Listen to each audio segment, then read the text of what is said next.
ntabwo yaje atazi kuri ya mugabo yenda gusezerana ahubwo yabigambiriye kumusebya imbere y'abantu kandi yabigezeho.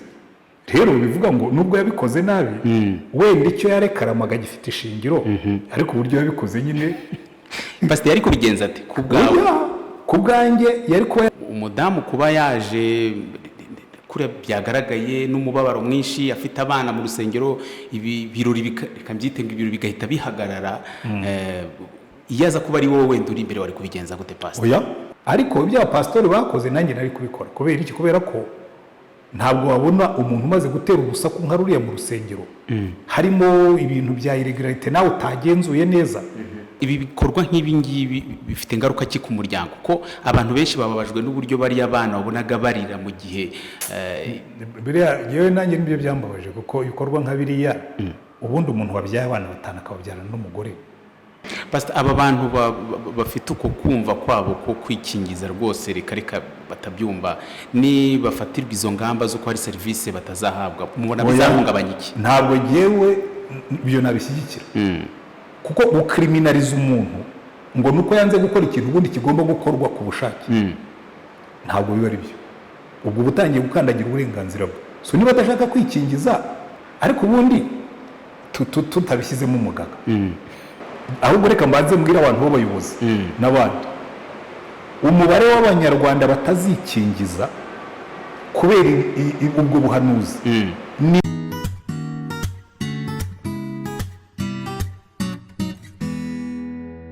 ndabasuje mu izina rya Yesu Kristo mbaye ikaze mwese aho muri hirya no hino mu bihugu bitandukanye mu migi itandukanye namwe abari mu Rwanda aho turi twebwe turabashimiye cyane ko mumeze neza kandi niba mutameze neza mwihangane uyu munsi ntabwo bimeze neza ariko wihangane iby'Imana yibwira kutugirira ni ibyiza kugira ngo ituremo umutima w'ibyo tuzabona hanyuma. Ndakwingingira kudatakariza Imana icyizere uyu munsi nubwo byaba bitameze neza ariko ejo bizaba bimeze neza ngewe ndabyizera. Uyu munsi twongeye kugira umugisha wo kwakira umushumba wacu Pastor Tubahe ikaze mumeze neza? Turaho yego Imana ibaho umugisha cyane.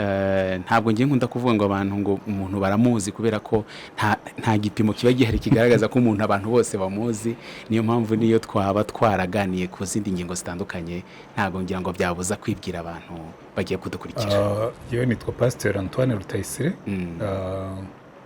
Pastor mu itorero Anglikani ry'u Rwanda Diocese ya Kigali muri Paruwasi ya Remera aho abantu benshi bazi nko ku Giporoso aho bakunda kwita ngo kwa Pastor Antoine iyo bagiye nko gusenga. Biriya ni indwara iri mu bakristo n'umumotari uramubaza ati ni he ati kwa rusengero rwa Antoine. Abantu benshi bakunda kwitirira ariko ni ibintu bisanzwe kuko abantu bakunda kwitirira abantu ahantu ujya mu mujyi bakabwira ati tugiye turahagarara kwa Rubangura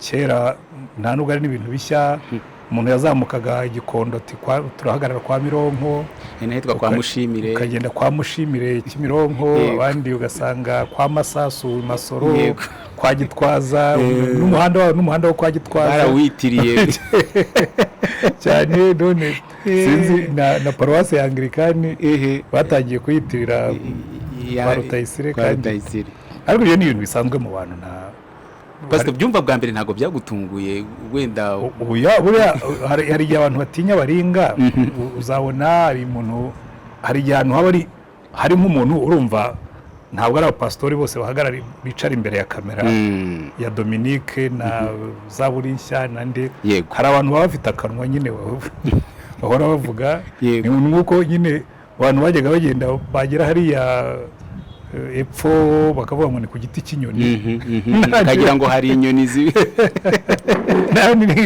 ni ku giti cy'inyoni yego hari nuko biba byaragenze kandi iyo simbitindaho cyane kuko burya ababitindaho hari ushobora kubitindaho kumva ari ishema hari n'ushobora kubitindaho kumva bimubangamiye yewe ari ishema ari no kumbangamira byose nta birimo kuko ejo bundi nimva hano bizashira birangire byongere bibe bisanzwe. Nako kari kanyuzemo ariko mbere ko dutangira reka tubanze dusenga Imana hanyuma dutangira ikiganiro cyacu kigufiya. Ni ikaze Pastor. Turagushimye Mana yacu reko uyu mwanya tugiye kumara tuganira umwanya kuko ikiganiro ariko nko tuhora tubigusaba ujye uturinda amagambo y'imfabusa, ujye uturinda amagambo y'amatakaragasi, ujye uturinda amagambo atungura, ujye uturinda amagambo asesereza, asenya. Ureke uyu mwanya havemo amagambo yungura, yubaka, azamura, akomeza ubwoko bwawe kandi agahesha izina ryawe icyubahiro. Watubwiye ngo umwuka wera naza niwe uzatuyobora mu byo dukora byose. Reka rero imbaraga z'umwuka wawe wera zigaragare muri iki kiganiro kugira ngo kizagire umumaro umuntu wese uzacyumva. Kuko umwuka iyo atuyoboye byose biba byiza. Umwuka wera rero tuguhaye rugari, uvugire muri twe, uvugane natwe, uvugishe ubwoko bwawe.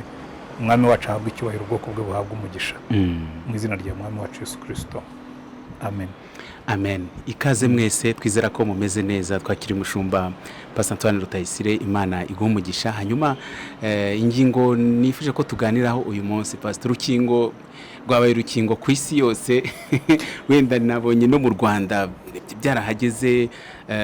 Hari abarwita ngo rurimo antikristo, byageza noneho rwitiranwa na wa mubare 666 ku buryo bamwe ngira ngo inzego z'ubuzima mu ntambara ziri kurwana nazo harimo nuko hari abantu rwose batsembye batazigera na rimwe bahakanye ko batazigera barwikingiza kubera izo mpamvu zimwe zirimo n'imyemerere. Harimo n'abari kwemeza, hari abo numvise bemeza ko ngo Imana ariyo yababwiye ko rwose urwo rukingo rurimo. Ariko narabyumvise ariko namwe oya, ariko biriya byanatangiye iyi COVID-19 itangira. Ibyo bita conspiracy theories zabaye nta nubwo ari mu Rwanda gusa, kuko uzabona no mu Burayi no muri Amerika, uzabona n'abantu rwose bicaye bakoze ibiganiro barimo kwerekana yuko iki kintu ari cya antikristo, ko iriya virusi yazanywe n'abantu bashaka gukontorora isi ngo bayihuze, twese badutereho inimero ya antikristo. Ni ibintu ntabwo ari bishya. Ibyo kuvuga ngo ni Imana yabivuze, iby'Imana ivuga byo ni byinshi, cyangwa ibyo bayivugisha ni byinshi. Hari n'ibyo bayitirira, ibyo bayitirira nibyo nenda kuvuga. Yego. Hari na secte we hera no kuri hano hafi, hano hakurya Bugande. Yego. Abayoboke bakibwetere baritwitse. Iyo secte bitaga Davidienne muri Amerika bariyahuye, kandi bavuga ati Imana ndiye yatubwiye ngo twiyahure, kandi bakabikora. Hari n'ahandi uzasanga umuntu yiyuhagira amazi bakayanywa ngo Imana niyo yabibabwiye. So ibyo bavugira Imana, ibyo yitirira Imana, ngira ngo dukwiye kujya dushyiramo n'ikintu cyo kubanza kwibaza ariko koko ni iyihe Imana yabivuze. Kubera ko burya ntuzanabihinyure. Bashobora no kumva amajwi, bashobora no kumva rwose ubuhanuzi, ariko ujya wibuka yuko no mu gihe cya Bibiliya yandikwa, uzafate muri Bibiliya ujye mu gitabo cy'Abami. Umwami Ahabu yari afite abahanuzi. Yego. Bazedekiya mwene Kenana bicishiriza amahembe, kayakubita iburyo kayakubita ibumoso, akavuga ati Imana iravuze ngo terera mote Galeyadi uzagira iki. Mikaya akaza akavuga ati ariko ibyo bintu ahubwo Imana iravuze ngo mbonye Abayisirayeli bose bameze nk'ingabo zitagira umuyobozi zabaye impehe. Imana iravuze ngo buri muntu wese nasubire mu ihema rye. Bivuga iki? Bivuga ngo abantu bashobora kuvuga ati Imana yaravuze ariko Imana itavuze. Havuze iki? Havuze kwibwira kwanjye, kubera ko ntuzanagire ngo n'abantu babivuga ngo ni abantu batari abanyamwuka. Oya, ahubwo burya njya mbyigisha n'abahanuzi, kuko nicyo kibazo gikomeye dufite. Icya mbere, abahanuzi ni abantu babaye incorrigible, ni abantu badakosorwa, badashaka kugirwa inama. Icya mbere ntawe si uko utabishaka, nta nubwo mbarenganya agiwe, ntawigeze abigisha yuko ubuhanuzi ugomba kugenzurwa. Nyamara burya muri Bibiliya hariho impano zashyizweho icyapa. Yego. Uzi burya ibyapa by'umuhanda, hari icyapa cya mpande eshatu. Iyo ubonye icyapa cya mpande eshatu ahantu hariho hose ku muhanda, kiba kivuga ngo itonde. Yego. Genda buhoro, genzura n'ibindi. Iyo ubonye icyapa cy'uruziga, akenshi kiba kikuvuga ngo aha hantu ntihagendwa, hagarara. Rero ikibazo nuko mu mpano z'ubuhanuzi, impano y'ubuhanuzi nayo iriho icyapa cya mpande eshatu. Imana iravuga ngo umuntu nawe arimo guhanura, abandi mwese muceceke. Yego. Mubanze mugenzure neza. Mugenzure neza. Kubera iki? Kubera ko Imana yari ibizi yuko abantu hari uburyo butatu bwo kuvuga. Nshobora kuvugishwa n'umwuka wanjye.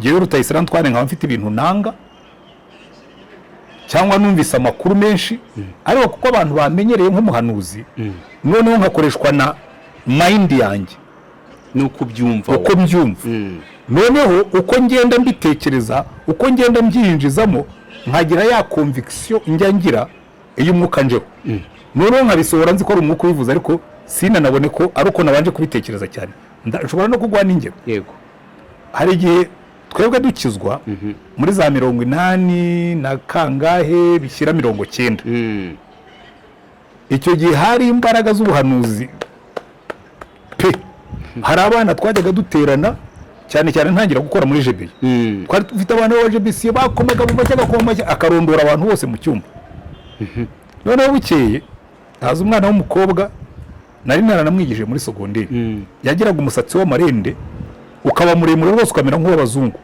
cyangwa nk'uw'abanyetiyopiya kagira umusatsi w'amarende ukaba muremure yaba atiyogosheje ukagira ngo yawudefurije uwo muhungu wahanuraga akarondora ararondoye yamugezeho ko mu mazi arahagara ati wowe wamwibonewe imisatsi idefurije n'ibiki byose ukabona aravuga ati ariko ngiye murambeshyera mubaze Antoine aranzi kuva ndi umwana imisatsi yanjye niko imera iyi misatsi yanjye ni naturel nuko iteye uwo muhanuzi simpakana kubundi yari umuhanuzi ariko kubera uko yabonye ibintu ahanuye yuko uwo mukobwa yadefurije kubera ko ariko yabibonye noneho akabyishyiramo akabihanura ariko atari uko byari byo rero hari abantu n'ubundi basanzwe ari abahanuzi njyewe rwose simbapiga basanzwe ari abahanuzi ariko kubera ukuntu yumvise iki cyorezo ukuntu yumvise abantu bakivuze ukuntu yumvise yageraho nawe kwa kundi agenda yakira ibyo abantu bavuze akaba ashobora guhanura yuko iki cyorezo n'urukingo rurimo antikristo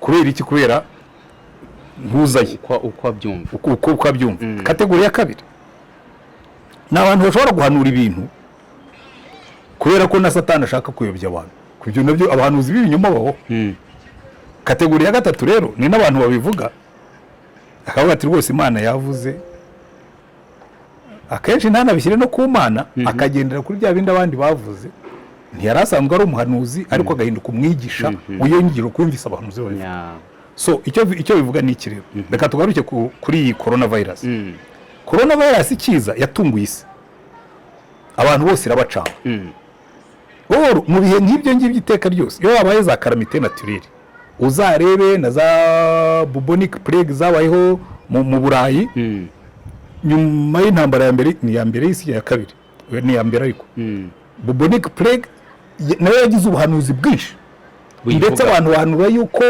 ari icyorezo cyo mu minsi ya nyuma yuko Kristo agiye kugaruka ko abantu bagomba kwitunganya hanyuma ntiyaza hari n'abandi bagiye bahera ku bintu nk'ibyo ngibyo kubera ko urumva n'ubundi ibyorezo nk'ibyo ngibyo biri mu bimenyetso by'iminsi y'imperuka iyo ari icyorezo nk'icyo kije kigakubita isi n'ubuhanuzi bujyanye naho bahera bati mu minsi y'imperuka hazaza indwara z'ibyorezo iminsi y'imperuka bizagira ariko mujye mwibuka ko iminsi y'imperuka itangira umunsi Yesu yasubiriye mu ijuru erega nta nubwo ibintu ari bishya no mu gihe cya ba Pawulo no mu gihe baravuga ati igihe cy'imperuka cyageze n'ibyo byo kurya no kugira ute mubiri imperuka yo nta gitabaye no mu 2000 yari ihari ngira ngo na mbere yaho Pastor Bob mu Rwanda hari amakuru tujya twumva ababyeyi bacu bitubwira ko hari igihe cyageze abantu bagurisha ibintu rwose bava mu mazu bajya ku misozi bagiye cyane hari igihe abantu bagiye babihanura rwose bakavuga ati isi yarangiye ariko umwaka wa 2000 isi yose baravuga ati computer zose zizakora shinga kandi ibyo byari scientifique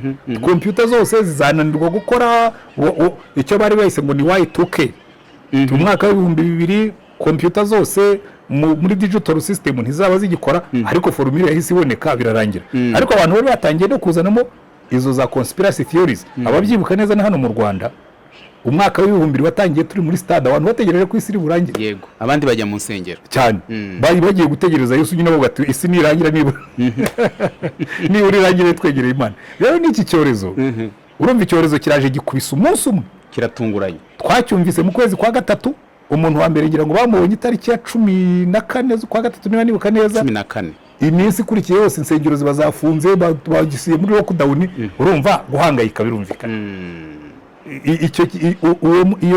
uwo muhangayiko rero watangiranye n'iki cyorezo wahise uguma mu mitekerereze y'abantu batangira kugishakira igisobanuro batangira kugishakira ukuntu cyumvikana batangira kuvuga ati ibingibi noneho wongeyemo n'izo conspiracy theories bihita bifata umurego yuko cyari igikorwa cya Antikristo. Kuri Twitter nabonye hari idini rimwe bari bameze nk'aho basubizanya babihuza ko hazaza indwara z'ibyorezo, ubwo babihuje na cyagiye cy'inzige ziza muri aka karere, haza iyi coronavirus, haza Ebola, ngira ngo nayo yari iri mu gihugu kimwe cy'abaturanye n'izindi ahubwo bati ariko yewe icyo ngicyo ahubwo niho nibwira ko abantu bakwiye gutekereza cyane. Icya mbere sibwo bwa mbere haje ibyorezo mu kinyejana cya 15 16 haje n'ibyorezo byishe abantu baruta ibya coronavirus, kuko niyo wafata bubonic plague yaje mu kinyejana cya 20 yarwawe n'abantu bagera kuri 500,000, yishe abantu bagera kuri 50,000, barapfa barabahamba. Ku buryo rwose muzagende mukora ubushakashatsi muzabibona. Nicyo gihe nabwo hari ubuhanuzi bumeze nk'ubu ngubu, nta kintu gishya kirimo, nta n'ikintu gitangaje kirimo, ibyorezo byamye bibaho. Erega buryo no mu Rwanda uzabaza abantu b'abasaza ba kera mu kinyejana cya 19 mo hagati ndetse cyangwa mu ntangiriro cya 20 hateye icyorezo cy'ubushitani mu Rwanda, abantu barapfa ku buryo abasaza baravuga ati wajya kubona ukabona kotsi nk'iriya atukamenya ko hari umuntu ukiriho. Icyorezo byamye bibaho, ahubwo twebwe nuko twabaye mu gihe cy'ibyorezo byacogojwe n'inkingo na za penicilline n'iyindi miti uko siyansi yagiye izamuka, ariko ubundi ibyorezo nta gihe bitabayeho. Ese Pastor, ibi bintu bavuga ko biri mu minsi y'imperuka bigatuma indwara z'ibyorezo, ubwo wenda nizo tuvuga turaje tugaruke kuri coronavirus cyane iyo bihuzwa ngo n'iminsi y'imperuka, bihuzwa n'imyuzure, ngira ngo mukurikirana amakuru imaze iminsi mu bihugu, imyuzure, imitingito, intambara, n'imiyaga ikomeye cyane, rimwe na rimwe igihuha ikasenya imijyi, ibintu nk'ibyo ngibyo. Bakaba ibi bintu ariko abasaza babanje ntabwo bigeze batubwira ko ibintu byigeze bibaho, ku buryo ari kimwe mu bigaragaza ko mu minsi y'imperuka ko biri mu gihe cyacu. Ariko jewe ubwo ikimbabaza si icyo ngicyo. Ikimbabaza si uko abantu bahanura ibyorezo, imiyaga, ibiki, nuko batitwara nk'abantu bari mu minsi ya nyuma. Ubundi je ntacyo byantwara, kuko n'ubundi Imana yarabivuze ko bizabaho. Ahubwo niba abantu bavuga bati ko tubona ibyorezo, tukaba tubona imiyaga, tukaba tubona imico mibi yiyongera, ntitware dukwiye gusubira inyuma. Ubona njya nkunda muri Bibiliya abantu bamwe, umugabo witwa Enoke, baratubwira ngo Enoke agize imyaka 65 ngo yabyaye umwana mwita Metusela. Uzi icyo Metusela byavugaga? Bivuga ngo hari icyago kizaza nyuma y'uyu mwana Metusela. Noneho iyo baza muri Bibiliya ko kusanga ibyo Imana yabwiye Enoki niko byagenze. Umwaka Metusela yapfuyemo niwo mwaka umwuzure wo mu gihe cya Nowa wabaye. Ariko Enoki amaze kubona abyaye Metusela, aravuga ati sasa Imana yambwiye ko umwana wa mbere nzabyara nkamwita Metusela, umwaka azapfamo hazaba icyago gikomeye, ngo agendana n'Uwiteka. Aravuga ati ubwo hazaba icyago gikomeye, reka kizasange ngendana n'Uwiteka kitazampitana. None abantu buno munsi bajya muri speculation, bakajya mu mpaka, nta wihana, nta uhinduka, nta urifominga ubuzima bwa wese. Ubundi bibamariye iki kuvuga ko muri mu minsi ya nyuma mugakomeza mukabaho nkaho mutari mu minsi ya nyuma? Turi kumwe n'umushumba, ako ka sound mwumva gatoya nta kimvura iri kugwa, ariko ntibituma tudakomeza kuganira n'umushumba wacu. Hanyuma Pastor, twe turimo duhuza ibintu nawe gubwira nti ikibazo dufite nuko abantu batinda mu mpaka z'iminsi ya nyuma, ariko ntibabeho nk'abantu bo mu minsi ya nyuma. Nkazo ngubu iyo witegereje imibereho y'abantu, ubona babayeho nk'abantu bari mu minsi ya nyuma. Uramutse uzi yuko nibyo nakubwiraga, Enoki Imana yamubwiye ati umwaka uyu mwana ugiye kubyara azapfamo, hazaba icyago, hazaba urubanza rukomeye. Uribuka iyo usomye mu gitabo cya Yuda, baravuga ngo Enoki wa 7 ngo yahanuye ko Uwiteka azazana n'abera be aje guca imanza. Noneho kubera ko yarabizi ko icyo kintu kizabaho, anibeshya yuko ari icyo gihe uwo mwana we Metusela azapfa. Aho ata niba Imana izaza gucira bariho n'abapfuye urubanza, reka ngewe nishyire muri safe side, njye ku ruhande, njye ngendana n'Imana. None bakatubwira ngo Enoki agendana n'Imana imyaka 300 ngo ntiyongera kubonwa kuko Imana yamwimuye. Ngewe nta kintu byantwara abantu bamwe bati turi mu minsi ya nyuma, natwe tugakora nk'abari mu minsi ya nyuma. Bivuga ngo iki? Bivuga ngo tukihutisha kuvuga ubutumwa ko tuzi ko turi mu minsi ya nyuma kugira ngo Imana itazasanga hari abantu batarumva ubutumwa ko niko Yesu yatubwiye tukihutisha gukiranuka kugira ngo Imana itazaza igasanga turi mu byaha kandi twirwa tuvuga ko turi mu minsi ya nyuma naho ubundi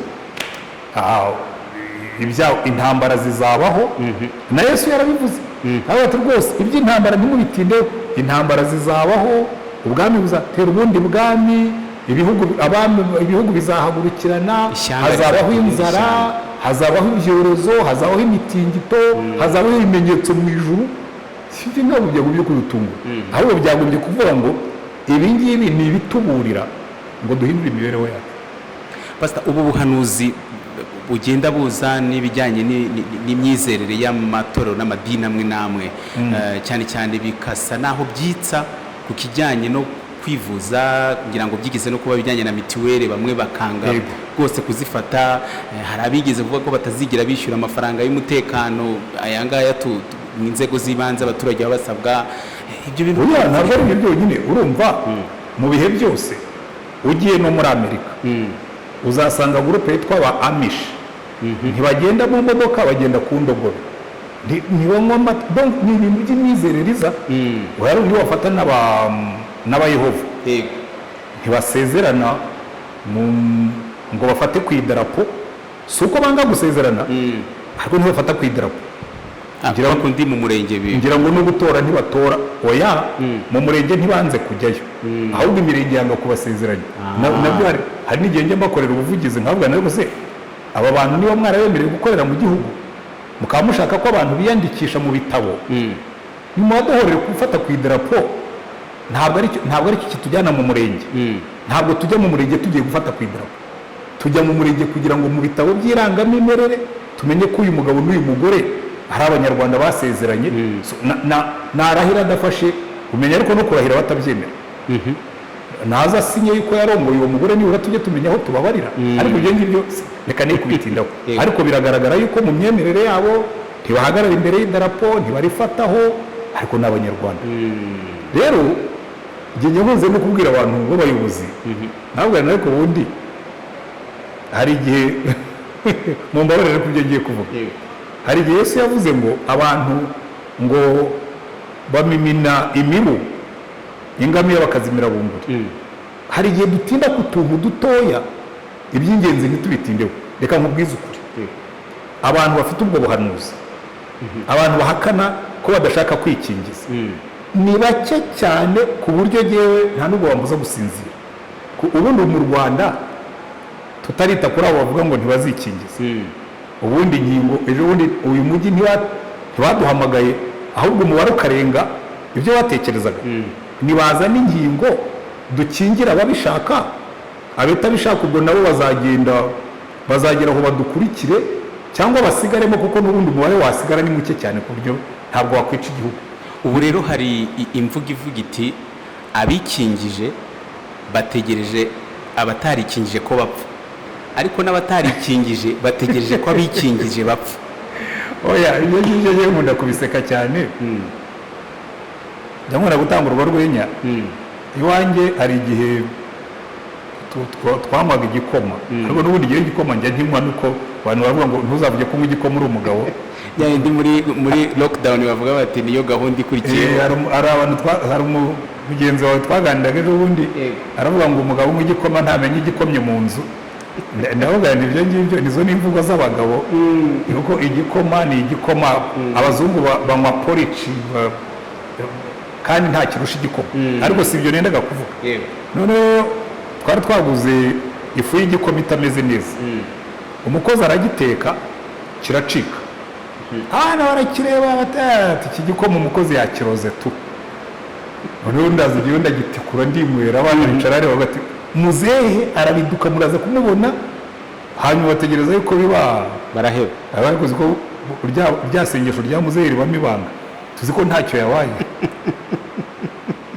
n'ibindi rero nk'ubu hari abantu bavuga ngo abantu bikingije ngo dutegereje ko baguduka mu bantu bakingiwe muri gurupe za mbere narikingije nikingiza urwa kabiri sinumva mu bwonko bwanjye hari ikintu cyabayemo sinumva mu maraso yanjye hari ikintu cyabayemo sindaryama ngo mbure ibitotsi, sindajya ku kazi ngo numve nabuze imbaraga, sinumva n'ibitekerezo byanjye byahindutse. Ubwo wenda Gikristu ategereje kuzakora, sinzi igihe azakorera, ariko buriya abantu bajya mu bintu ahubwo ariko reka tubyumve neza, noneho twigarukire ku byo twavugaga. Icya mbere, ntabwo Antikristo azakorera mu mubiri. Uyu mubiri uyu ntacyo umariye Antikristo na gitoya, kubera yuko buriya na kiriya kimenyetso bavuga ngo cya 666 niyo nanyura muri muza bakagitera muri pasiporo yanjye, ntacyo ndahiriye, ntacyo bihinduye mu myumvire yanjye n'imyizerere yanjye, ntacyo Antikristo yaba yungutse. Uzi icyo bishaka kuvuga? Kubera ko nureba neza, reka mbanze tubishyire mu gitabo cy'ibyahishuwe.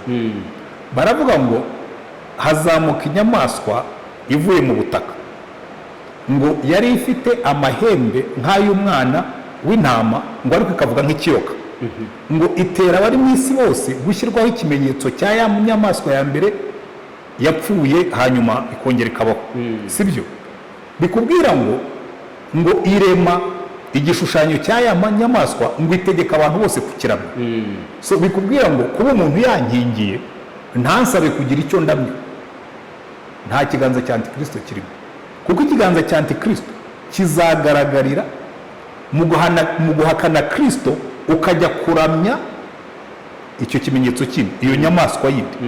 Wowe muri kino gihe urukingo ntawe ruhuriye n'imyizerere, urukingo ntawe ruhuriye n'imisengere, nta kintu bandasaba kurahirira, nta hantu bihuriye. Rero niyo kuvuga ngo baguha umubare w'ibanga, reka nabyo tubivuge kuko hano kubera ngo baguha umubare w'ibanga.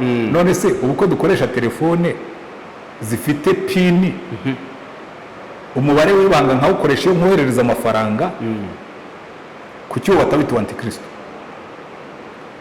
Ko dufite indangamuntu zifite nimero, utanga nimero y'indangamuntu yawe, wayitanga aho uyitanze hose, bayishyira muri mashini, bagahita bamenya izina ry'umugore wawe, bagahita bamenya abana bawe, bagahita bamenya ibibanza ufite, bagahita bamenya imitungo yawe, kuko ubu byose na perimi yawe byose bisigaye bicomekeranye. Kuki bataravuga ko gutunga indangamuntu ari ikimenyetso cya Antikristo? Rero mbona twebwe aho kugira ngo twite ku by'ingenzi, turimo turahugira mu bintu by'amagambo n'impaka, ariko biriya ntabwo bihuriye. Bifite ingaruka ki rero Pastor? Ingaruka ngewe nta nizo mbona sinceroma. Buriya ahubwo reka mbanze mbwira abantu b'abayobozi n'abandi, umubare w'abanyarwanda batazikingiza kubera ubwo buhanuzi ni muto cyane, ku buryo ntabwo nafata imbunda ngiye kurasa isazi rwose, no gutinda kuri abo bantu ukabafunga ukagira gute. Nakubwira nti rwose reka nibwirire abanyarwanda bumva, baze tubakingire, nitumara kubakingira bariya tuzabihorere, ntabwo aribo bazatuma dupfa. Umubare uzasigaramo ni kuri miliyoni 13 z'abanyarwanda. Ndabizi neza ko abana batoya bo nta nubwo bazakingirwa korona, nkurikije uko isi irimo kugenda. Abakuru barengeje tuvuge imyaka 18, abazasigara badakingiye, nubona bageze n'umwe ku ijana, uzamenye ko mbeye utwo dutsiko tw'abantu 20, 30, 40, n'ubundi influence yabo ni nto cyane, ku buryo nta nubwo nabataho umwanya, nta nubwo nabafunga, nta nubwo nabatuka. Icyo ko nafata abantu bafite imyizerere bakajya babaganiriza gusa, ukabihorera. Reka nk'urugero impamvu mvuga gutyo, yego, dutangira mituweli, nari mfite umuzamu wasengeraga ahantu, sindi buvuge uwo ari we naho yasengeraga, arandahira ati ndakicwa ndakabamba, sinshobora kujya muri biriya bintu n'ibya Antikristo. Mituweli ibaye Antikristo. Turimo turafatanya, kandi wowe naramubwiraga neza, nireka nkubwire, nturi umuzamu wanjye, ati umunsi uzagira ibibazo uzanteza ibibazo, wagira ngo ni ubuhanuzi namuhaga. Umugore waza kugira ibibazo, araza ati rwose, ati twagize ibibazo, umugore wanjye wagomba kumubaga kandi nta mituweli dufite, ndamutwerera, aramuvuza. Ariko nyuma twaje kuganira, arambwira turabizi pastor, ni ati iriya ni iminsi y'ubujiji, ati Imana yarayirengagije, ari ubyivugira n'ubu rwose mukubwiye ukamushaka yaguha ubwo buhamya ati iriya yari iminsi yo kujijwa Uwiteka yarayirengagije reka rero mubwire n'aba ngaba nimubihorere rwose kuko none se kugenda ugakubita umuntu ntabwo bivuga yuko uyu nguyu uvuga biriya twese tugiye kumukurikira, ntabwo bivuga ko uyu wahanuye biriya twese tugiye kubyemera. Ubusa abantu bose bikingije, ahubwo ikibazo twagize nuko ingingo zabaye nkeya, momentum twari tumaze kugira ikamanuka. Ubundi iyo bazana ingingo zihagije wenda nka miliyoni nk'umunani, noneho abashaka kwikingiza bose bakikingiza, bariya rwose biroroshye cyane. Nta nubwo dushobora no, by the way, dushobora no kubaha akato, twabona toke fine, ubwo mutikingije mujye mugenda mujye ku isoko, ko natwe tutarikingiza twajyaga ku isoko tukagura. Abana batoya n'ubundi ntibazaba bikingije, mwareke bigire mu ishuri. Noneho mwebwe kugira ngo mutazatwanduza mube mwiheje, mutegereze ko Yesu azagaruka. Hari ikibazo se? Ariko ntabwo nibwira ko twari dukwiye gutinda kuri ibi, kuko rimwe na rimwe abantu baraturangaza aho kurangarira mu by'ingenzi. Tugafata imbunda tugiye kwica imibu, tugafata za kinubi tugiye gukubita isazi. Ibyo ntimukabiteho umwanya. Pastor, uvuze kuri icyo kintu kijyanye no kuba twabaha akato cyangwa tukabaheza, binyibutsa muri icyo kiganiro urumva haba hari speculations nyinshi nyine ziba zivugaho muri ubwo buryo. Ndabizi bro. Ibyo wahita babona igisubizo ngo ati n'ubundi utazafata ikimenyetso ntazemererwa kugenda, ntazemererwa kugura, so ubuhanuzi bwasohoye. Ni icyo n'ubundi riye kuvuga kurumva hari inzego z'umuzima ziherutse gutangaza ko nyine ari byiza kwikingiza, kubera ko hari serivisi zimwe na zimwe bitaze korohera kuzibona kubera ko utikingije. Bakavuga bati ati ntiwumva ko ni ikimenyetso cy'inyamaswa ko kuki bari kudutegeka, bitangiye kubitegeka ko nyine utazabikora hari ibyo azimwa. Kandi koko ariko n'ubundi reka nkubwire, icyo ni ikibazo dufite. Jewe nta nubwo nabashyiraho iryo tegeko, ntabwo nashyiraho itegeko ryo kubabuza serivisi, nabashyiraho itegeko ryo kwisuzumisha buri gihe. Kuko icyo gihe icyo nshaka ni uko abantu baba bazima. Ntabwo ni ukufayina abadashaka kwikingiza, nitumara gukingira abanyarwanda bose, mwebwe tuzabashyira muri kategori yanyu, mujye mwisuzumisha kuri fure zanyu, tanga amafaranga mutwereke ko muri bazima, hanyuma tubareke dukomeze ubuzima. Yewe ntabwo nibwira ko buriya hari intambara turwana tukazirwana nabi. Ntabwo ngewe nemera intambara ipyinagaza umuntu, imutera umunabi. Oya, ngewe rwose niba umuyehova avuga ati ngewe sinshaka kurahira, sibyo, sinshaka gufata ku idarapo, fine, ni bangahe se? Nzamubwira nti okay, icyo nshaka n'ubundi niki gituma tujya mu murenge, ni ukugira ngo umuntu yandikwe ko afite umugore nazabyara abana bashobore kwandikwa, tumenye abanyarwanda dufite kandi bakurikizwe. Nzamworohereza rwose, nta nubwo nzamukubita, hari urwana ubwira ngo yanga utamukubise ngo n'abandi bazamukurikira. Oya, burya ntabwo ariko bikora. Cyangwa utamushakira ibihano biremereye. Kuba tuvuge nk'umuyehova, kuba atafashe ku idarapo ntabwo bivuga ko yanga u Rwanda. Kuba atamanitse ikiganza ngo arahire ntibivuga ko atari umunyarwanda. Mwihurira uwo nguwo abe eccentric, kuko mu isi hari abantu bita eccentric, n'abantu mbese baba baraho kuri bari hanze. Ngewe icyo nzakora nzamworohereza, kuko burya umuntu iyo wamworohereje nibwo umutera no gutekereza, kuko iyo umurwanije bimuha imbaraga. Ngewe n'aba ngaba banga gukingirwa, ngewe reka mbabere umuvugizi, ni mubihurire tubanze dukingire abanyarwanda. Ariko se ubundi inkingo zabonetse, turinda kujya kurwana n'abatikingiza, n'ababishaka ntibarabona inkingo. Nibazana inkingo tubanze dukingire ababishaka.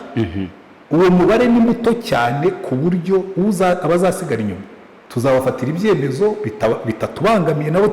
Ngewe sinjye nemera umuntu ubangamira umuturage. Tubabwira tuke ubwo mwebwe mwafashe icyemezo cyo kutikingiza, noneho dufatira icyemezo buri cyumweru mujye mwisuzumisha, utanga amafaranga uze bagusuzume, ugende ujye mu bandi kuko uri muzima. Hari ikibazo kirimo. Pastor, aba bantu bafite uko kumva kwabo ko kwikingiza rwose reka batabyumva, ni bafatirwa izo ngamba zo ko hari serivisi batazahabwa, mubona bizahungabanya iki? Ntabwo ngewe ibyo nabishyigikira, kuko ukriminaliza umuntu ngo nuko yanze gukora ikintu ubundi kigomba gukorwa ku bushake, ntabwo biba ari byo. ubwo butangiye gukandagira uburenganzira bwe. So niba adashaka kwikingiza, risike dufite nuko wenda ashobora kwanduza abandi. Muhe serivisi ariko ntajya kuyifata, umubwire uti okay, nujya kwinjira ahantu abantu bose bari, jya ubanza wisuzumisha, ugaragaza uko uhagaze, tumenye kuri muzima, hanyuma ujye mu bandi. Ariko ubundi tutabishyizemo umugaga, ko hari indwara zindi nka za hepatite zandura n'izindi, ko nta mugaga twabishyizemo. Rero iki cyorezo tugomba kugifatira ibyemezo. Ngewe nemera ko tugomba gufata ibyemezo byo kwirinda. Rwose bavuze kwikingiza, nikingije mu bambere, ntabwo bafite bwa antikristo. Ariko uriya muntu w'umunyabwoba nimugerageze kumworohereza mu myumvire ye. Iyo minsi yo kujijwa benshi bazayivamo, nibamara kubona twarikingije bakabona ntacyo tubaye, bakabona turuzura umwuka turakomeza, hari benshi bazatinyuka baza. Ariko nutangira kubakubita bizakonfirma ko bya bindi ari agahato ka antikristo. Kuko urabizi no muri iki gitabo cy'ibyaje baravuga ngo ihatira abantu gufata ikimenyetso cye.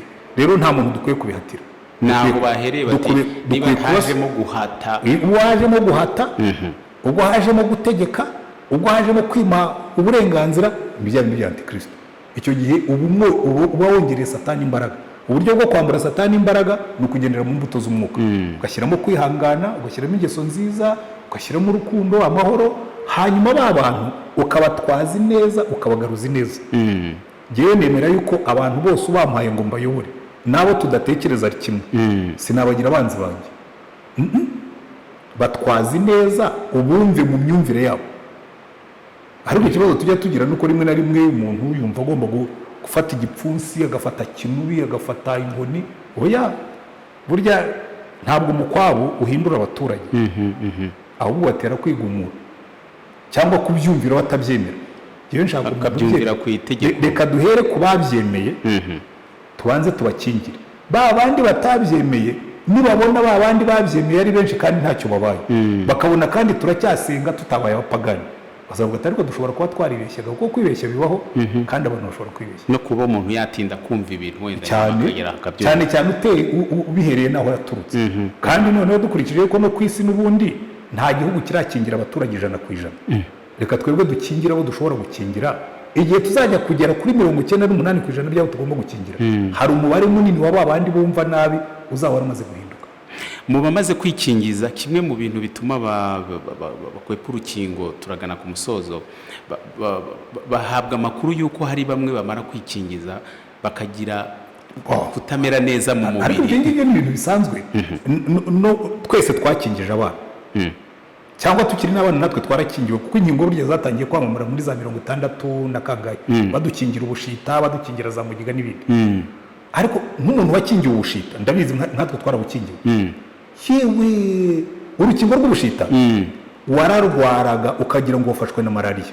N'izindi nkingo ni ryari se batakingiye abana, ukabona umwana yagize umuriro, yagize gute. Ni ibintu bisanzwe bibaho, kubera ko wibukiye yuko urukingo ni mikorobe bagutera. Donc bafata virusi ya corona bakayica intege, bakayigutera kugira ngo umubiri wawe wige kuyirwanya. Noneho nihazaza virusi ya corona niyinjira mu mubiri wawe, basange umubiri wawe warateguye ingabo zo kurwanya, warakoze n'imyitozo yo kurwana nabyo, hanyuma ubirwanya. Ntabwo rero bitangaje ko abantu bamwe imibiri yabo igira reaction, bamwe bakarwara umutwe, abandi ndetse hakabamo n'abagira ikibazo cy'amaraso, kuko imibiri yacu ntabwo inganya imbaraga. Rero ntabwo ari ikintu kidasanzwe. Umuntu wese wakingije abana arabizi ko inkingo zigira izo side effects. Ibyo ntabwo twabiheraho ngo tuvuge ngo urukingo, ngo ruri antikristo, ngo urukingo, ngo nurwo kutumara. Ariko twaba tugiye kumara abaturage, tugahera ku bayobozi. Abayobozi bose barikingije. Twajya kwica abaturage tugahera ku bayobozi. Ngira ngo icyo ngicyo rwose abantu babyumve, batuze, bagira umutima ugumye hamwe. Antikristo najya gukora ntabwo azakorera mu rukingo, ubyemere cyangwa we kubyemera. Antikristo azakorera mu nyigisho. Niyo mpamvu batubwira ngo inyamaswa izamamaza igishushanyo kiriya nyamaswa yindi cya Antikristo ni inyamaswa ifite amahembe nk'ay'umwana w'intama, ariko ivuga nk'ikiyoka. Izaza mu buryo bw'idini, izaza mu buryo bw'imyemerere, ntabwo izaza mu buryo bwa medikali. Niba abantu babyumvaga byadufasha, ariko bizagenda biza buhoro buhoro. Ngira ngo hamwe no kwigisha ndetse no gusobanurira abantu bizagenda biza.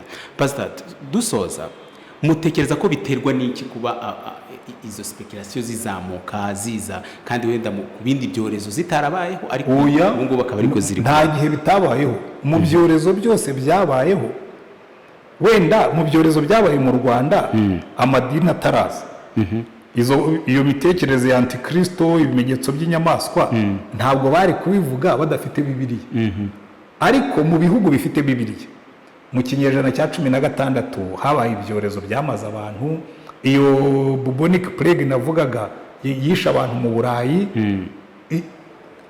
ubuhanuzi nk'ubu ngubu uzagende ufate ubuhanuzi bwo muri bubonic plague yo mu kinyejana cya 20 gitangira uzasanga imvugo yarimwe n'iyigi bavuga ati sirarangiye n'ibimenyetso bya antikristo byatugezeho so nta kintu gishya kirimo nta gishya munsi y'ijuru kandi uko ibyo byarangiye n'ibi bizarangira naho ikintu kuvuga ngo biterwa n'iki biterwa n'ubwoba buvanze no kugerageza gushaka ibisobanuro none wajya gushaka ibisobanuro ko muri biriya biranditse ngo mu minsi y'imperuka ngo ikizabwira ko ibimenyetso byegereje ngo hazabaho imitingito kandi wajya kureba akabona ko imitingito irimo uribuka umutingito wanyeganyije Goma na Gisenyi yego bakaba umutingito urahari bati hazabaho n'intambara ti abasirikare bari Cabo Delgado bati muri Kongo muri hehe bakakwereka ko ibimenyetso byose byahuye ibirunga biri kuruka so antikristo yahageze ariko ibyo byarabaye hanyuma naza ariko kuza ko azaza iyo simbiyaga niyo mpamvu reka ndangirizaho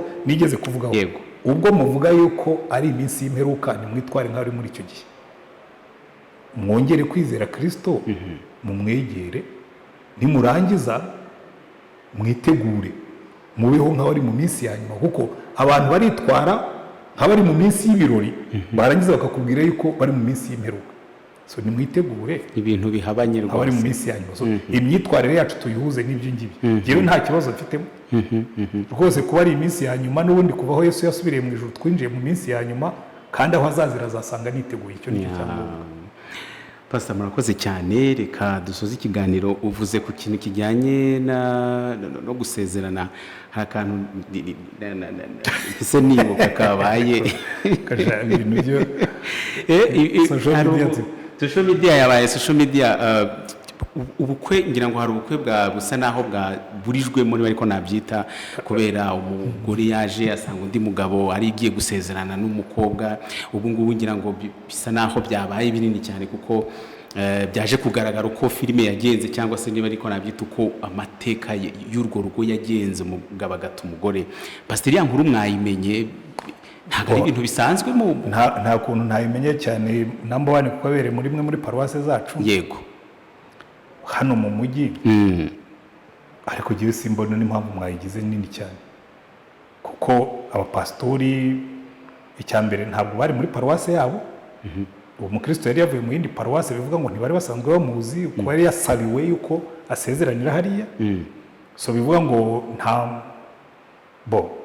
paruwase avuyemo bashobora kuba atari baragenzuye neza ko icyo kibazo gihari ariko wongeyeho nuko ikibazo giteye ubundi haba mu butegetsi bwa leta haba mu butegetsi bw'idini nta n'itegeko ryari ryishwe kubera ko urumva uriya mugore nawe arabyemerera ntabwo bigeze basezerana mu mategeko ariko ibyo abapasitori bakoze nanjye nari kubikora kubera iki kubera ko ntabwo wabona umuntu umaze gutera urusaku nka ruriya mu rusengero harimo ibintu bya irregularité nawe utagenzuye neza ngo uhite ukomeza usezeranye oya icyo gihe urabihagarika niyo mpamvu ubundi turanga abantu tukabaranga ngo niba hari umuntu uzi impamvu yatuma uyu muntu tutamusezeranye azaza yitubwire so bikubwira ngo rero niba skandale nk'iri yibaye urabihagarika kugira ngo ubanze ugenzure urebe uko ibintu bimeze rero ntabwo ubona ikintu cyabaye Pastor ubwo twavuga ko rero umudamu kuba yaje kure byagaragaye n'umubabaro mwinshi afite abana mu rusengero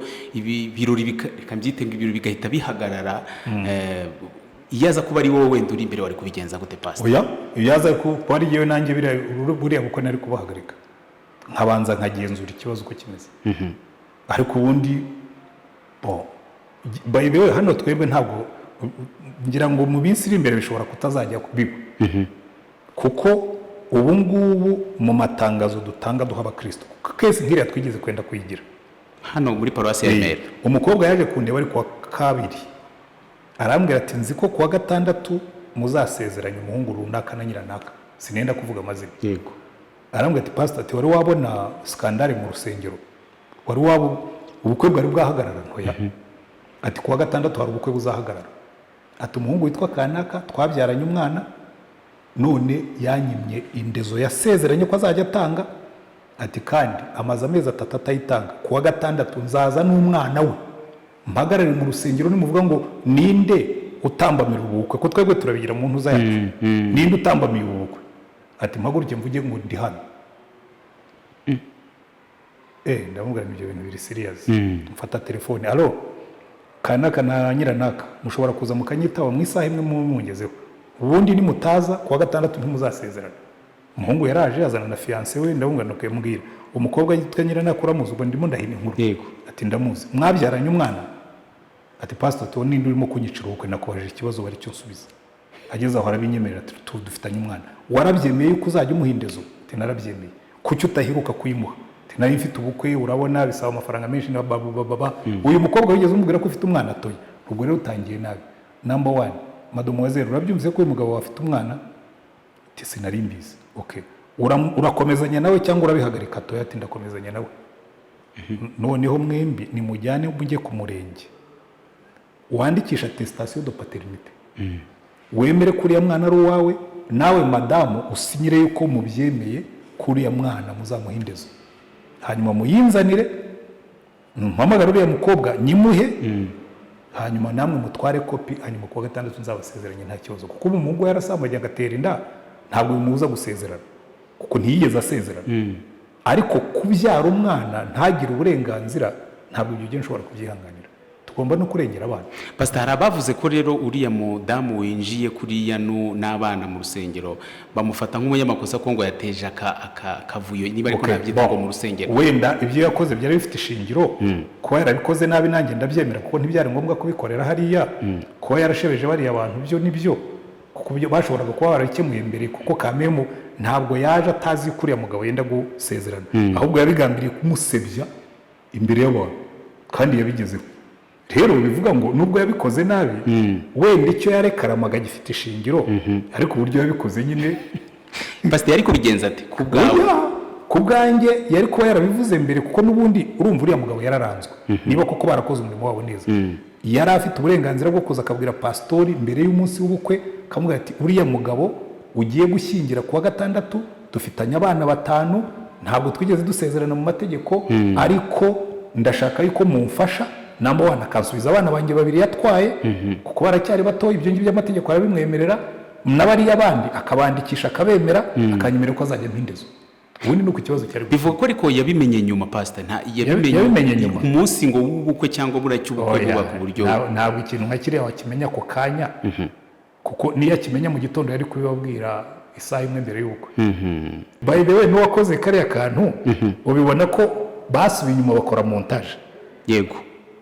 Haro uzi ko kanaka agiye gusezerana, umugore abavuye mu murima, none se wambwira ko biriya nta montage irimo? Babwiwe n'iki se ko uwo mugore ngo bamuhamagare, kamera yamufatiye hehe mu murima? Harimo akamontage, nabyo mujye mubyira ngo abantu babanje gutekereza ko ari nk'ikinamico nyuma, ariko kuba inkuru ari inyankuru, ariko urabibona ko harimo n'akamontage. Ibyo rero icyo mubwira, kuba harimo montage deja ya kariya bapostinze, harimo na montage y'uko uriya mugore ashobora kuba yaragambiriye kumusebya pe akamwandagaza kandi yabigezeho. Ariko ubundi simurenganya, ibyo yakoze bifite ishingiro, uburyo yabikoze nibwo bubi, ariko nabyo buri muntu afite uburyo bwo gukemura ibibazo. Pastor, dusoza, ibi bikorwa nk'ibi ngibi bifite ingaruka ki ku muryango? Ko abantu benshi bababajwe n'uburyo bari abana babonaga barira mu gihe biriya yewe nanjye nibyo byambabaje, kuko ibikorwa nka biriya ubundi umuntu wabyaye abana 5 akababyarana n'umugore, rwose wagombye kuba inyangamugayo, ugakemura ibibazo byawe, ukabiha umurongo, ukabiha gahunda, hanyuma abana ukabemera. Ese umuntu azajya abyara abana nk'inzoka bate hariya agiye kurongora abakobwa b'inkumi? Ntabwo biriya bifite isura. By the way, nabyo rugo rwose narugiriye impuhwe, narebaga umukobwa ukuntu ngira ngo wabonye n'akandi bashyizeho ka reception, umukobwa yicanga kubita Yerusalemu. ndamureba ntibira no kwire mu mutima kuko gutangirira kuri base nk'ingi ubutangiye nabi ariko jewe ndabasabira umugisha Imana izabafashe bakemure kiriya kibazo kandi n'uriya mukobwa yarongoye bagerageze kuba ku rugo rwiza kuko bibaho. Nirihe somo bya gusigiye pastor nk'umushumba uba witeguye gusezeranya ubukwe nyine buri gihe n'ubundi biracyakomeje ni nk'ikihe wabonye uzavuga uti hari ikintu umenye ngomba kwigengeseraho? nta na kimwe biriya isi y'abanyabyaha tuzayihoramo kandi Bibiliya yavuga ngo umunyabyaha niyo bamushyira mu isi y'abakiranutsi ngo yakorera ibyo gukiranirwa abakora biriya tuzabahorana. Ntabwo nakubwira ngo hari icyo tugiye gukora kizatuma bitabaho kuko nzatanga rumarike mu rusengero nk'uko twamaze kuzishyiraho mu mabwiriza yacu abantu bayirengagiza. So ntabwo nakubwira ngo hari ikintu gishya ko nabikubwiye twebwe n'ubundi biriya narabiprevoyaga ko bizajya bibaho ko namaze kubibona nakubwiye ntibyari bitubayeho rimwe. So rero ntabwo byari bibaye ntibyantangaje nabuze biriya byari bimbayeho none bariya bo bibabayeho. So n'ejo hazavuka ibindi bisa na biriya cyangwa bitandukanye na biriya. So igihe isi izaba ikirimo abanyabyaha izahora iri unpredictable. Ntabwo wakwitegura ibizabaho mu isi y'abanyabyaha. Mu isi y'Imana aho ibyaho bigenda ku idembe bigenda ku murongo ariko mu isi y'abanyabyaha habamo amacenga habamo ibinyoma habamo amanyanga. So jewe ntabwo byantangaje nta nubwo bizantangaza kuko iyo ugeze ku myaka nk'iyanjye ari ibimbaho ari biba ku bandi nta kiba kikigutangaza kuba warabonye byinshi na biriya biba byiyongereye mu bindi ubuzi cyangwa wabonye n'ibindi uzabona.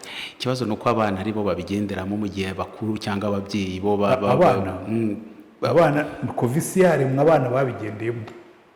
Nakubwiye ngo igihe cyose hazaba hari ikiruha abanyabyaha abagabo bazababara kuko abagore babahemukiye abagore bazababara kuko abagabo babahemukiye abana bazababara kuko ababyeyi bahemukiranye nabo bakabahemukira. Byo ni ibintu bisanzwe. Iyo ni resulta y'ibyaha nizo ngaruka z'ubunyabyaha kandi bizahoraho kugeza igihe Yesu azagarukira akava. Tujya tubiririmba ntihaza buri ntambara ntabwo amahoro azahora keretse Yesu atsembyeho urupfu n'ibyaha. So nta yindi solution igihe azaba ari ibyaha biriya muzabibona ndetse muzabona n'ibirenzeho. Nta kikango ku mutima kabaye ubonye bibereye muri yare wenda nubwo atari muri paruwasi muyoboye pastor ariko kumva bisa naho biriya byabereye muri yare byashoboraga kubera muri ADPR byashoboraga kubera mu Babatista yare gusa it happened yuko ariho byari byabereye ariko ntahandi hose byari kuhabera. Uriya muhungu yashoboraga kuba ari mu ADPR uriya muhungu yashoboraga kuba ari mu Assemblée de Dieu kuko nta cyuma dufite gipima ubunyangamugayo. Ibyo umuntu asize inyuma uze nk'ubari inkuru z'abantu mu matorero atandukanye genda ujye mu itorero ryawe urebe ko kese nka ziri utazihabona. Bagabo bangahe bafite abana bagore bangahe basambana biriya nuko ari byo byamenyekanye nuko ari byo byavuzwe nuko ari byo mwashyize muri media ariko ubundi biriya ni ibyaha nk'ibindi byose duhora tuvuga. Pastor kadusoze nkibutse na kuko nzi neza ko nk'umushumba hari igihe iyo tukavuze nk'uko bitanga isomo ku bandi wenda babana batarasezeranye uburyo bigira ingaruka. Ikindi cya kabiri no kumenya neza ko hari igihe mubikora mwebwe mubona ko byoroheje ariko bishobora kugira ingaruka nk'izi ngizi cyangwa n'izindi zishobora kuzirenga. Umuntu wese ategereje ku ngaruka z'ibyaha hari byinshi tutakora. Ntabwo twajya dusambana kuko iyo usambanye utera inda kandi rimwe na rimwe ukayitera umukobwa utifuza no kurongora cyangwa nawe uri umukobwa ukayiterwa n'umuhungu utifuza yuko mwabana uretse wenda ko wari umukeneyeho ibi cyangwa biriya. Ibyo rero nakubwiye ngo inzira imwe yo kubikemura no kuva mu byaha kuko buriya si bwo buhemu bwonyine. Hari ubuhemu bundi bwinshi, hari ubugambanyi, hari ubwambuzi, hari byinshi. Ngira ngo ahubwo biriya ni ukudutera umwete wo kuvuga ubutumwa kurushaho nka bya bindi twavuze tuvuga by'iminsi ya nyuma. Uko iminsi irushaho kujya kwegera umunsi wa nyuma twagombye kubwiriza ubutumwa kugira ngo na bene biriya bigabanuke. Sinanavuga ngo bishireho. Na Yesu yaravuze ngo n'abakene tuzabahorana uretse n'abanyabyaha. Kandi igihe azagaruka azasanga abanyabyaha bagihari. Pastor Imana iguhe umugisha turagushimiye cyane dushimire n'abakuri iki kiganiro twizera ko hari byo mwungutse kuko iyo tuganira n'umushumba turunguka turahugurika tugira impuguro twakira hanyuma dusoreza kuri yansanganyamatsiko twari twavuzeho Pastor mwakunze kugaragaza muvuga muti ikibabaje nuko tuvuga ko turi mu minsi ya nyuma ariko ntitubeho nk'abari mu minsi ya nyuma. Yego. Mu nteruro zishoboka muri bushobozwe uko kubaho mu minsi ya nyuma ni nka gute babigenze bategura ngo tubeho. Ufashe urwandiko rwa kabiri Petero yanditse, hari ahantu yageze mu gice cya gatatu aravuga ati ubwo tuzi yuko turi mu minsi ya nyuma tukaba tuzi yuko iyi si izashirana no kwifuza kwayo, ibyaremeshejwe byose bikayonga n'ibindi. Ati mbese uburyo twari dukwiye gusangwa twiteguye kandi dukiranuka, icyo ni cyo gusa, nta kindi nakongeraho. Hanyuma iby'urukingo wambazaga, ahubwo leta nitugirire vuba izana inkingo dukingiza ababishaka, abatabishaka nabo tuzabahugura kandi muzabibona ko bizarangira neza. So nta muntu ukwiye guhangayika, nta muntu ukwiye gupanika, nta muntu ukwiye kujya muri reactive mode. Cyane cyane ndabwira abayobozi, yego, nta muyobozi ukwiye kujya muri reactive mode ngo ajye gupersekita bari abantu. Ni mureke tubanze turangiza ababishaka, batabishaka tuzamenya uko bangana turangije, kugira ngo byahita bisa n'ibikonfirima mu mitima yabo koko ko ari antikristo, kuko bari kubihatirwa cyangwa se bari ubundi. Nta muntu ugomba guhatirwa uburenganzira, nta muntu ugomba guhatirwa ikintu kimugirira neza, ariko tugomba no kurengera abandi kugira ngo ibyo bitabagiraho ingaruka. Niyo mpamvu navuze niturangiza ababishaka, abatabishaka tuzabashakira mesure zindi ariko nazo zitabahutaza. Yego, yewe nemera ko tutagomba kugira umuntu duhutaza mu bikorwa dukorera abaturage. Ntabwo tugomba guhutaza umuturage ngo nuko atagize gutya. Tugomba kureba uburyo intego twari dufite tuyigeraho. Intego yacu si uko abantu bakingirwa, intego yacu ni uko abantu batandura. So abo nibasigara tuziga ubundi buryo butababuza gukora, butababuza kuba, ariko butuma n'abandi batandura. Niyo mpamvu navuga ni yewe bibaye nta nubwo nabahutaza rwose. Navuga ni mushaki inshuti zanyu zibatwerere buri cyumweru mujye mwisuzumisha. Nuza ku kazi tubanze tugusuzume mbere yo kwinjira mu biro. Yego pastor, murakoze cyane. Turagushimye Mana yacu. Reka iki kiganiro kizabe cyo kungura abantu bawe, kandi umugisha wawe ku bwoko bwawe rwose. Ari Dominique nabo bakorana muri ibi biganiro n'abandi bakora nkabyo, bagerageza gukwirakwiza ubutumwa muri social media mu buryo bwose kugira ngo bigere kuri benshi. Ujye ubaha umugisha, ujye wagura imbago zabo, kandi n'abatega amatwi ibi biganiro bahabwe umugisha, bunguke kugira ngo turusheho kukumenya, turusheho kwitwara nk'abantu bakumenye. Izina ryawe ryubaha, ubwami bwawe buze muri twe, mu izina rya Mwami wacu Yesu Kristo, amen.